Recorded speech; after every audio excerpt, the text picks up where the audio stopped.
इस video link में हम लोग क्लास 12th की बायो पुष्पी पादपों में लैंगिक जनन, निषेचन पूर्व घटनाएं एवं निषेचन।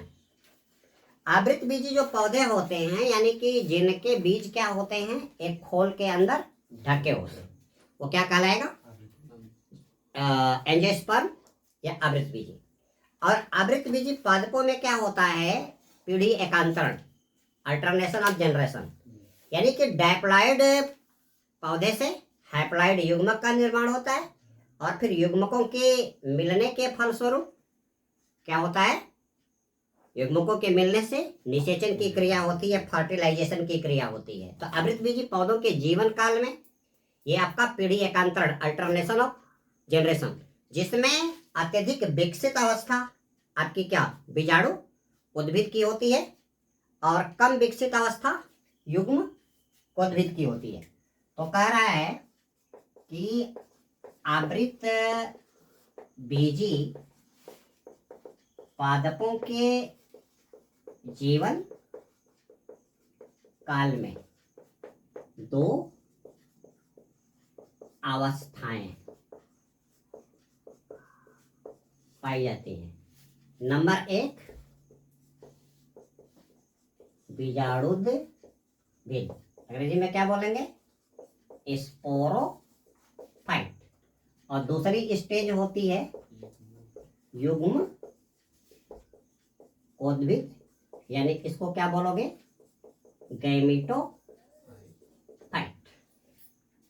यानी कि इनमें पीढ़ी एकांतरण, अल्टरनेशन ऑफ जनरेशन। जो आपका बीजाणु उद्भिद है, एक सारी कोशिकाएं क्या होती हैं? डायप्लॉइड होती हैं। बीजाणु उद्भिद स्टेज में, बीजाणु उद्भिद अवस्था में सभी कोशिकाएं क्या होती हैं? 2n, यानी क्या होती हैं? द्विगुणित। अंग्रेजी में बोले क्या बोलेंगे? डायप्लॉइड। अब यहाँ पे जो मदर सेल है, जो मातृ कोशिका है, चाहे वो परागकण मातृ कोशिका हो, परागकण मातृ कोशिका, या अंड मातृ कोशिका में क्या होता है? अर्ध सूत्री विभाजन। अंग्रेजी में बोले तो क्या बोलेंगे? मियोटिक डिवीजन के परिणाम स्वरूप क्या बनता है? अगुणित, यानी क्या? हैप्लॉइड, बोले तो n, ठीक है? क्या होता है? युग्मकों का निर्माण होता है।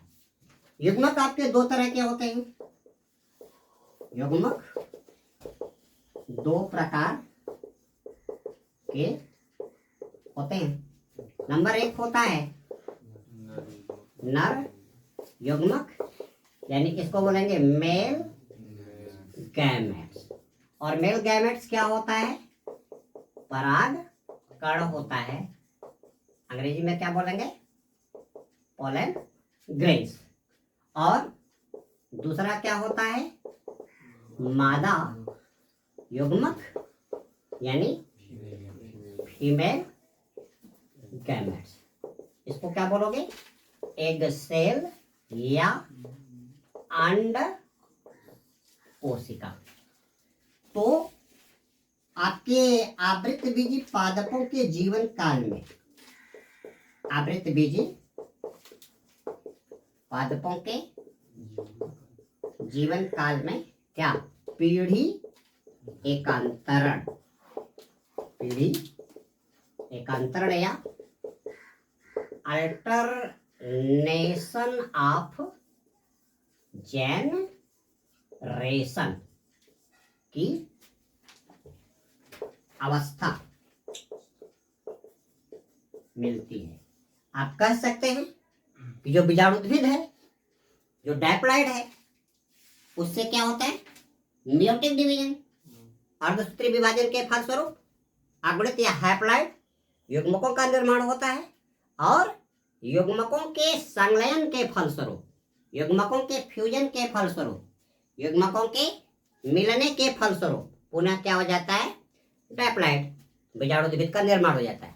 तो बीजाणुद्भिद से युग्मकोद्भिद और युग्मकोद्भिद से बीजाणुद्भिद, यानी कि डायप्लॉइड मदर सेल से हैप्लॉइड युग्मक कोशिकाएं बनती हैं और युग्मक कोशिकाओं में क्या? निषेचन की प्रक्रिया के परिणाम स्वरूप क्या बन जाता है? पूरे के पूरे प्लांट का निर्माण हो जाता है। ठीक है बेटा। अब अगली जो हमें हेडिंग देखनी है, पुष्प का जो लैंगिक जनन होता है। लैंगिक जनन में आप पहले ही पढ़ चुके हो कि उसमें दो जनकों का होना आवश्यक होता है। एक जनक क्या होता है? नर होता है और दूसरा जनक क्या होता है? मादा होता है।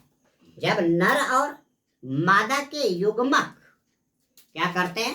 संलयन करते हैं, फ्यूजन करते हैं, तो उसके परिणाम स्वरूप क्या होता है? जनन की प्रक्रिया होती है और जनन की प्रक्रिया में क्या होता है? भ्रूण का निर्माण होता है, बीज का निर्माण होता है, जिसको आप जब आप क्या करोगे? बोओगे, तो अनुकूल परिस्थितियां आने पे वो क्या करेगा?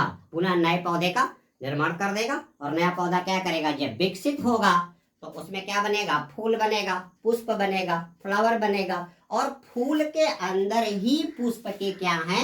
जनन अंग है।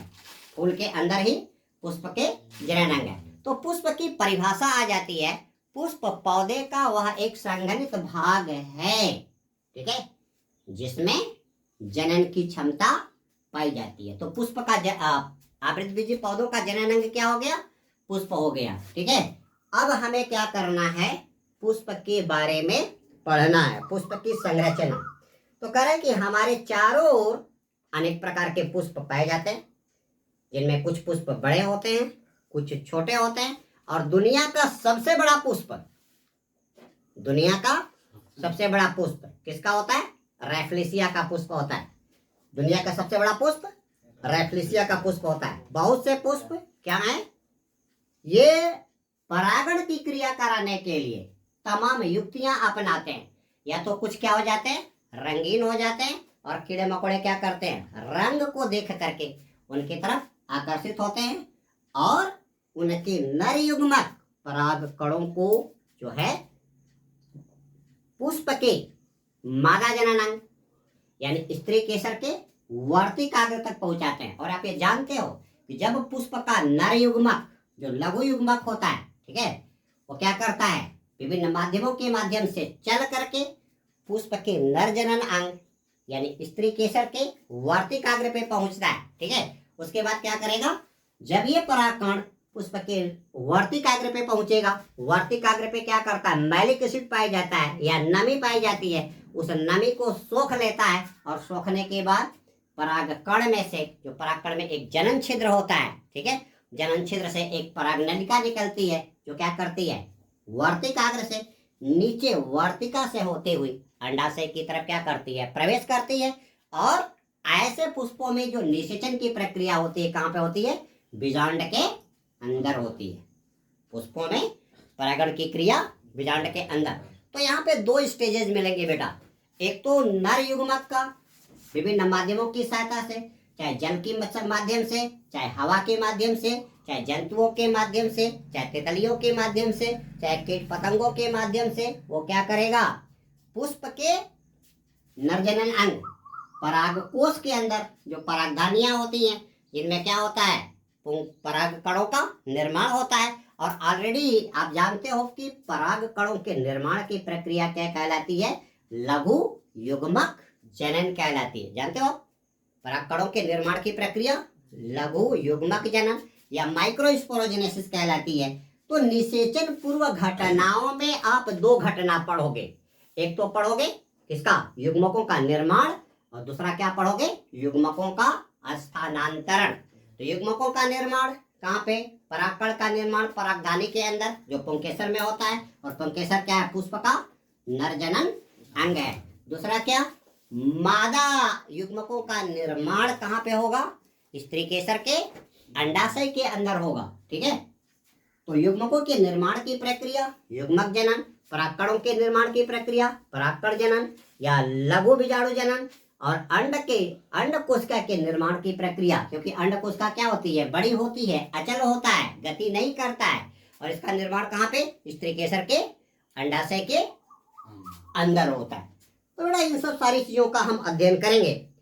तो अभी बताया गया कि कीड़े मकोड़ों को आकर्षित करने के लिए पुष्पों में कुछ विशेषताएं होती हैं।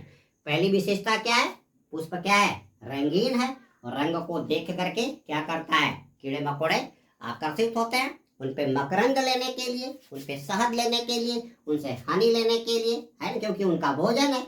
मधुमक्खियां वगैरह भी क्या करती हैं, एक फूल से दूसरे फूल पे, और जब फूल पे बैठेंगे तो इनके पंखों में, इनके पैरों में उनके परिपक्व परागकण क्या हो जाते हैं, चिपक जाते हैं, और जब ये उड़ते हुए उसी पेड़ के दूसरे पुष्प पे जाएंगे तो वर्तिकाग्र के ऊपर इनके परागकण क्या हो जाते हैं, बिखर जाते हैं, या किसी दूसरे पेड़ के पुष्प पे जाएंगे तो ये क्या करेंगे, उनके परागकण वहां पे बिखर जाएंगे, और परागकण क्या करेंगे, तितलियों के माध्यम से, हवा के माध्यम से, जंतुओं के माध्यम से, पानी के माध्यम से क्या करते हैं, परागकण के बनने वाले स्थान से स्त्री केसर के वर्तिकाग्र पे पहुंच जाते हैं। और ये प्रक्रिया जिसमें परागकण क्या होता है, पराग कोष के परागधानी से विभिन्न माध्यमों के माध्यम से जब स्त्री केसर के वर्तिकाग्र पे पहुंच जाता है, ये प्रक्रिया क्या कहलाती है, परागण कहलाती है, पॉलिनेशन कहलाती है। ठीक है, अभी आपका पॉलिनेशन होता है दो तरह का, परागकण और परागण की क्रिया दो तरह की। एक होता है स्वपरागण यानी सेल्फ पॉलिनेशन। सेल्फ पॉलिनेशन में पौधा एक ही रहेगा, एक चीज ध्यान रखिएगा, पौधा एक ही रहेगा, पौधा चेंज नहीं होना चाहिए। जब अगर पुष्प आपके क्या है, दो तरह के हैं, एक पुष्प क्या होता है, एक लिंगी होता है, और दूसरा क्या होता है, द्विलिंगी होता है। जब पुष्प के जनन अंगों में या तो केवल उसमें नर जनन अंग है या तो केवल मादा जनन अंग है, तो इस तरह के पुष्प को आप क्या बोलोगे, एक लिंगी बोलोगे, यूनिक सेक्सुअल फ्लावर। लेकिन जब एक ही पुष्प में दोनों प्रकार के जनन अंग, स्त्री केसर और पुंकेसर पाए जा रहे हैं, तो ऐसे पुष्प को आप क्या बोलोगे, द्विलिंगी पुष्प बोलोगे। ठीक है, कभी कभी क्या होता है कि एक प्रकार के पुष्प चाहे नर हो चाहे मादा केवल एक ही पौधे पे मिलते हैं। ठीक है, तो ऐसे पौधे को आप क्या बोलोगे, एक लिंगाश्रयी। ठीक है, एक लिंगाश्रयी। लेकिन कभी कभी क्या होता है, दोनों प्रकार के पुष्प क्या होते हैं, एक ही पौधे पे पाए जाते हैं, तो इसको आप क्या बोलोगे, द्विलिंगाश्रयी। तो जब दोनों प्रकार के पुष्प एक ही पौधे पे पाए जाएंगे तो इसको आप बोलोगे मोनोइसियस, एक द्विलिंगाश्रयी।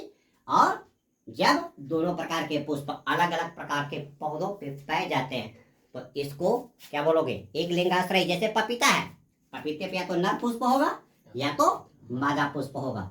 लेकिन हम कोहड़ा वगैरह देखते हैं तो क्या है, द्विलिंगाश्रयी है, क्योंकि कोहड़ा वगैरह में कुछ फूल होते हैं जिनमें वो नर पुष्प होते हैं और कुछ मादा होते हैं। इसमें शुरू में क्या होता है, कोहड़े का आकार पीछे बना रहता है। नेनुआ ले लो आप, नेनुआ में भी जो मादा पुष्प है उसके पीछे शुरुआत में ही एक छोटा सा नेनुआ बना रहेगा। एक लौकी ले लो, लौकी में कुछ तो ऐसे मिलेंगे इनमें छोटा सा लौकी का आकार बना हुआ, वो क्या है, लौकी के पुष्प क्या है, अंडाशय है। और यही अंडाशय जब क्या हो जाता है, फर्टिलाइजेशन के बाद, निषेचन के बाद क्या हो जाता है, परिपक्व हो जाता है, तो लौकी में बदल जाता है, नेनुआ में बदल जाता है। जैसे खीरा भी आपका क्या है, खीरे के भी पुष्प क्या है, एक लिंगी पुष्प है, क्योंकि सारे के सारे तो खीरे फरते नहीं है। ठीक है, जो जिसमें खीरा बनना होगा उसमें शुरू में ही क्या होता है, खीरे का आकार बना रहता है। ठीक है बेटा, तो पुष्पों में कीड़ों मकोड़ों को आकर्षित करने के लिए, परागण की क्रिया करने के लिए उसमें कुछ युक्तियां होती हैं। और ये युक्तियां क्या हैं कि पुष्प आपका या तो रंगीन है, अगर रंगीन नहीं है तो कीड़े मकोड़ों को आकर्षित करने के लिए क्या होगा, उसमें सुगंध होगा, सुगंधित होंगे। और ऐसे पुष्प क्या होते हैं, रात में खिलते हैं। जो पुष्प सुगंध वाले हैं, रंग से कोई मतलब नहीं कीड़े मकोड़ों को, तो रात में, और इस सुगंध की वजह से तितलियां या भौरे वगैरह या मधुमक्खी वगैरह क्या करते हैं, उन पे जाते हैं। तो बेटा हमारी आपकी जो हेडिंग है वो क्या है, पुष्प की पुष्प की संरचना यानी स्ट्रक्चर ऑफ फ्लावर। ठीक है, तो पुष्प के 4 चक्र होते हैं। पुष्प में 4 चक्र, पुष्प में 4 चक्र पाए जाते हैं। कौन? नंबर 1 बाह्य दल पुंज, अंग्रेजी में क्या बोलेंगे? कैलिक्स। दूसरा है दल पुंज, अंग्रेजी में बोलोगे कोरोला। तीसरा क्या है? पुमंग। ठीक है, अंग्रेजी में क्या बोलेंगे? एंड्रोसियम। और चौथा क्या होता है? जायांग होता है, अंग्रेजी में बोलते हैं गाइनोसियम। तो ये बेटा, ये जो आपकी ये 2 वाले बाह्य पुंज और दल पुंज, ये पुष्प के क्या कहलाते हैं? सहायक अंग कहलाते हैं, सहायक अंग कहलाते हैं। जबकि ये दोनों पुमंग और जायांग, ये क्या कहलाते हैं? पुष्प के आवश्यक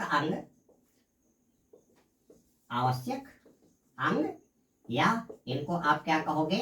जनन अंग। एक चीज और ध्यान देना, जब पुष्प के चारों ये चक्र एक पुष्प में उपस्थित हो तो ऐसे पुष्प को हम कंप्लीट फ्लावर या पूर्ण पुष्प बोलेंगे। अगर इन चारों चक्रों में से कोई एक चक्र क्या है? अनुपस्थित है, तो ऐसे पुष्प को आप क्या बोलोगे? अपूर्ण पुष्प बोलोगे। ठीक है, तो जब पुष्प के चारों चक्र उपस्थित हो तो पूर्ण पुष्प, अगर कोई एक चक्र क्या है? अनुपस्थित है, तो क्या हो जाएगा? अपूर्ण पुष्प। अब ये बाह्यदल पुंज जो होता है, इसका काम देखिए, ये क्या करता है? कली अवस्था में पुष्प को क्या करता है? बांधे रखता है ना, और पुष्प के आंतरिक भागों की क्या करता है? सुरक्षा करता है। इसमें से एक बाह्यदल पुंज में से एक इकाई ले लो तो उसको हम क्या बोलते हैं? बाह्य दल बोलते हैं। और बाह्य दल को क्या बोलते हैं अंग्रेजी में? सेपल्स बोलते हैं। दूसरा दल पुंज, एक दल पुंज को क्या बोलोगे? दल बोलोगे। और अंग्रेजी में क्या बोलोगे? पीटल बोलोगे। और ये पीटल अक्सर क्या होते हैं? रंगीन होते हैं, जिससे कीड़े मकोड़े क्या हो सके? इनकी तरफ आकर्षित। तीसरा जो चक्र है, ये पुष्प का क्या है? नर जनन अंग है। और इसके अंदर एक इसकी इकाई को आप क्या बोलोगे? पुंकेसर बोलोगे, या क्या बोलेंगे? स्टोमेन बोलेंगे। और स्टोमेन में क्या होता है? पराग कणों का क्या होता है बेटा? निर्माण होता है। जायांग क्या है? ये पुष्प का क्या है? मादा, पुष्प का मादा जनन अंग है। और इसके अंदर क्या होता है? बीजांड में क्या होता है? अंड कोशिका का क्या होता है?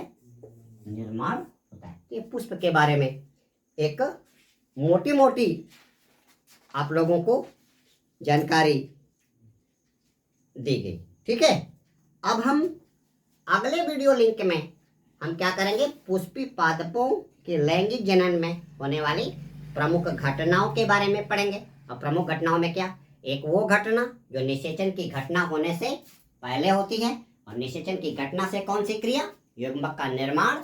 दूसरा क्या होता है? युग्मक का स्थानांतरण। दूसरी घटना क्या है? निषेचन की क्रिया होना। और तीसरी घटना क्या है? निषेचन के बाद होने वाली घटना है, यानी प्री फर्टिलाइजेटरी इवेंट्स। दूसरा क्या होता है? During fertilisation events. और तीसरा क्या होता है? आफ्टर फर्टिलाइजेशन या पोस्ट फर्टिलाइजेशन इवेंट्स। तो दोस्तों, इन टॉपिक्स को हम हमारे अगले वीडियो लिंक में देखेंगे। इस वीडियो लिंक में इतना ही। ठीक है, धन्यवाद।